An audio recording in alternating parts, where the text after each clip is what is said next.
Uma coisa é fato. Cientificamente falando, homens e mulheres são biologicamente diferentes uns dos outros, tanto do ponto de vista hormonal como de estrutura física. Com base nessas diferenças, muitos dos comportamentos são norteados através delas, ainda que possam existir outros fatores que possam influenciar o modo de agir de cada sexo. Nesse sentido, ao longo das épocas foi construído, culturalmente falando, aquilo que hoje chamamos de papéis de gênero, que embora possam ter sido modificados com o passar dos anos, alguns deles ainda estão impregnados até hoje. Você acredita que existe um papel pré-estabelecido a ser determinado pelo homem e outro pela mulher? Até que ponto isto é saudável ou não? É sobre esse assunto que vamos conversar aqui. Então, vem comigo.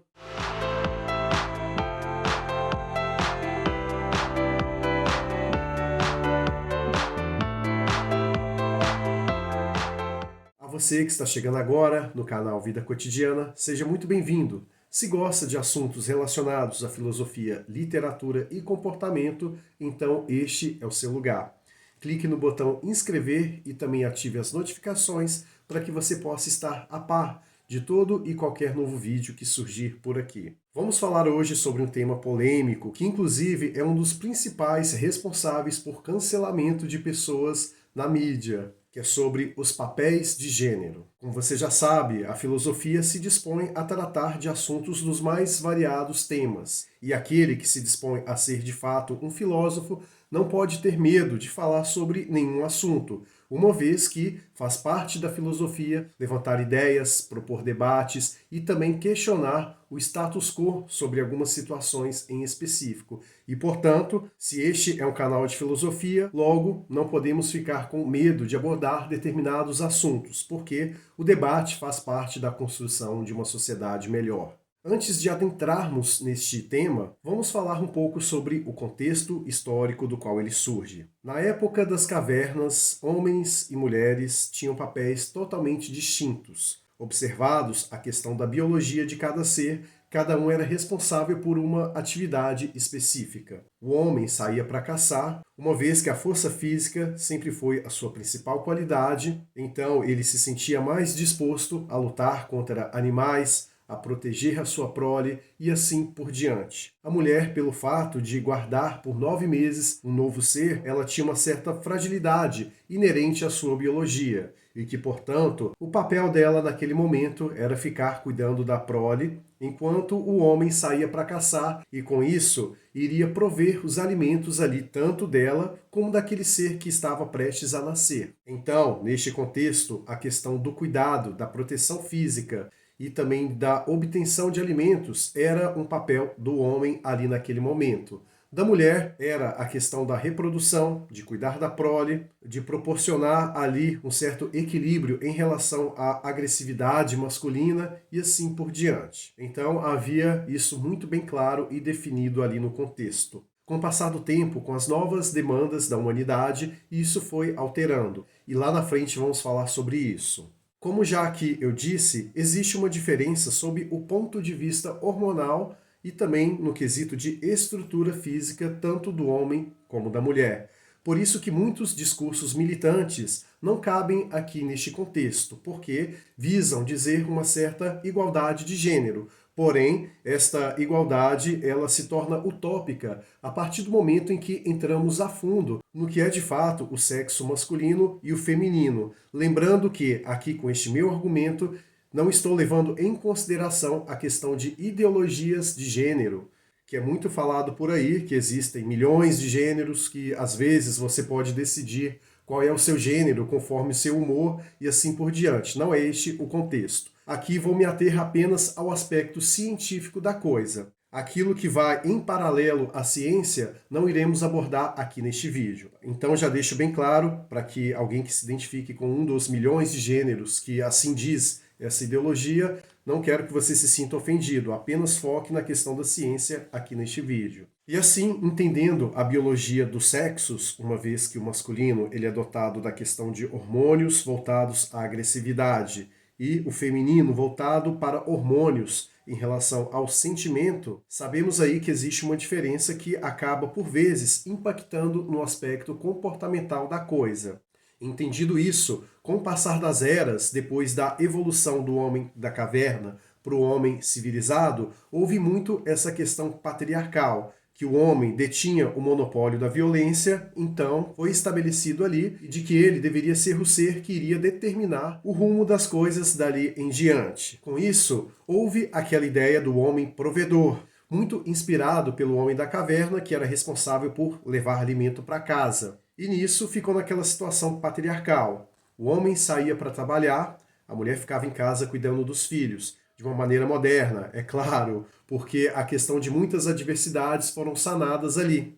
O homem não precisava mais lutar contra outras espécies para não ser devorado por ela. As casas já estavam bem estabelecidas, com água, luz, e havia um certo conforto ali naquela situação. Mas, no profundo DNA de ambos os sexos, havia sim aquela memória que era responsável por essa questão aí dos comportamentos. E como já dizia um dos primeiros filósofos, Heráclito de Éfeso, a única certeza que temos de fato é a impermanência, de que as coisas mudam o tempo todo. E isso vejo como algo muito positivo, porque se uma sociedade está atolada na inércia, logo ela não consegue progredir. E baseado nisso, com o entendimento de que homem e mulher têm como diferenças únicas apenas essa questão biológica, hormonal, então surgiu a necessidade de a mulher ela se posicionar de uma maneira mais ativa, porque naquela época patriarcal a mulher não tinha direito ao voto, não podia opinar sobre determinados assuntos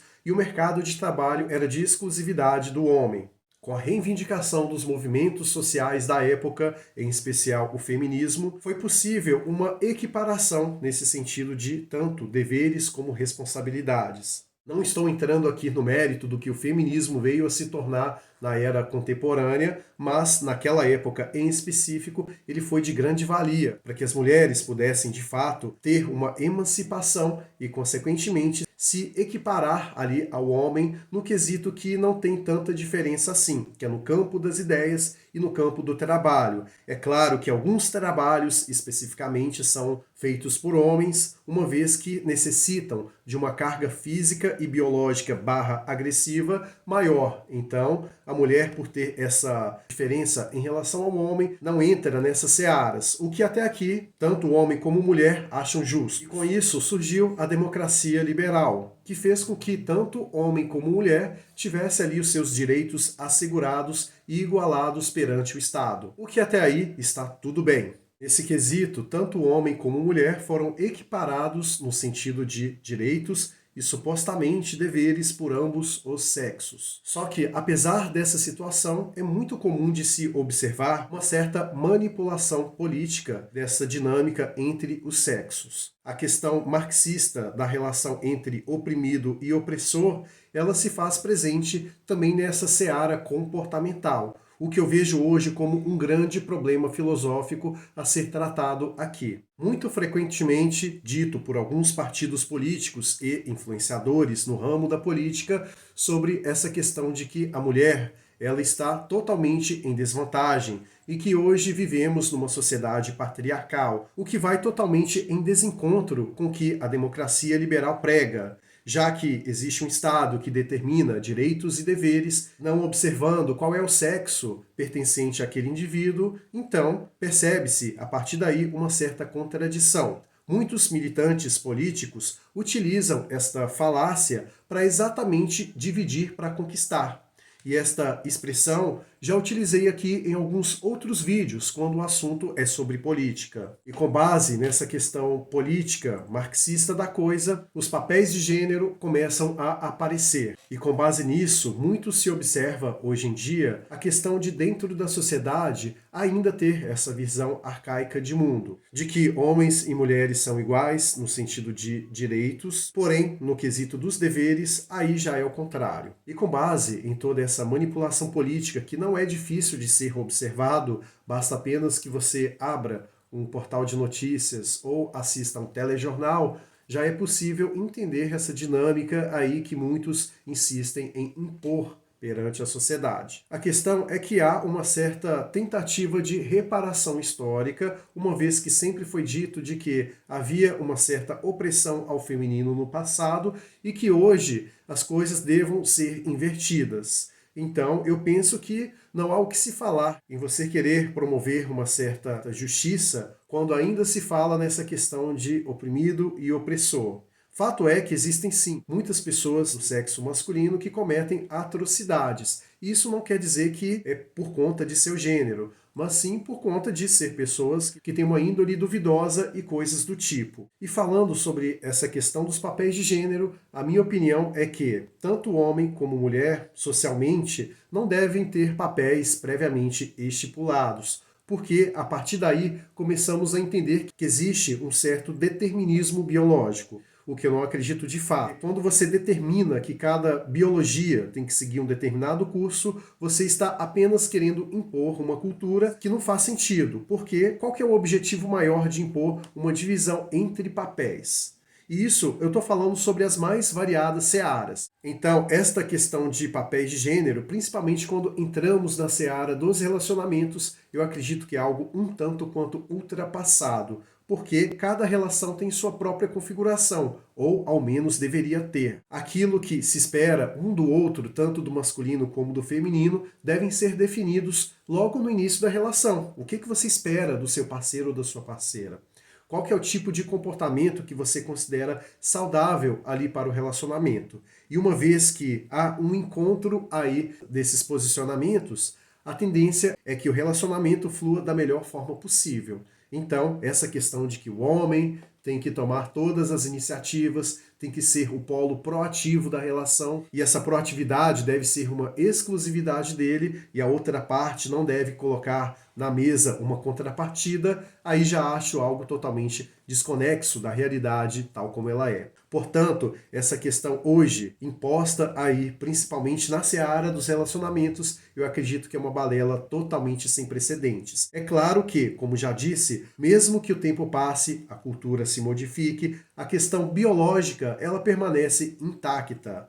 Logo, não sou contra o fato de que, se o homem tem uma capacidade física maior do que a mulher no sentido de esforço braçal, é do bom senso de que ele haja daquela forma, no sentido de atender a uma demanda que exija uma força física ali. Agora, quando o assunto é o ramo intelectual da coisa, aí já não há o que se falar nessa questão de divisão de gênero. Porque uma coisa é falarmos sobre o bom senso, sobre a lógica, e outra coisa é falar sobre algo que não tem nexo, que é da parte de que ambos, muitas das vezes, têm suas profissões, recebem seus salários e podem, assim, auxiliar um ao outro nesse quesito da construção do relacionamento, tanto do ponto de vista material como do ponto de vista afetivo. Então, essa coisa de cortejar a dama, de você conquistá-la, de somente você, o polo masculino, mover mundos e fundos para que aquela relação se mantenha de pé e a outra parte nada faz, isso é algo totalmente ultrapassado que não convém nem mesmo você insistir em algo que já evoluiu.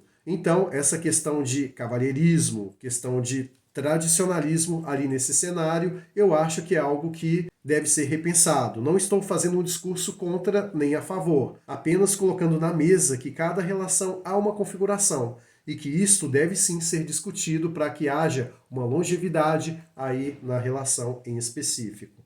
E com base nessa questão de relacionamentos que aqui eu citei, há uma teoria hoje que fala sobre os polos masculino e o polo feminino, que da mesma forma que, como citei aqui no começo, não tem nada a ver com os milhões de gêneros que alguém pode assim se identificar, isso tem a ver mais com a questão da essência, da biologia que move esta pessoa em prol de um determinado comportamento, que inclusive pretendo destrinchar sobre esse assunto no próximo vídeo, falando sobre essa teoria dos polos masculino e feminino e das energias que emanam de cada um destes polos. Já dei aqui uma prévia do que será o próximo vídeo. Então, se você gostou desse apanhado que aqui eu trouxe, acredito que fará sentido para você também o nosso próximo vídeo sobre esse assunto. Então, chegamos aqui na reta final e quero muito ler a sua opinião aqui na seção de comentários. O que você acha sobre esta questão dos papéis de gênero? Você acredita que tanto homem como mulher tem que ter uma espécie de determinismo biológico que irá os nortear sobre as suas ações? Deixa aí na seção de comentários a sua opinião, pois, como já sabe, é importante não só para mim, como para os outros inscritos do canal saber o que você tem a dizer sobre este e tantos outros assuntos que aqui abordamos. Então é isso, te agradeço por ter estado aqui comigo até o fim, te vejo lá no próximo vídeo e até breve.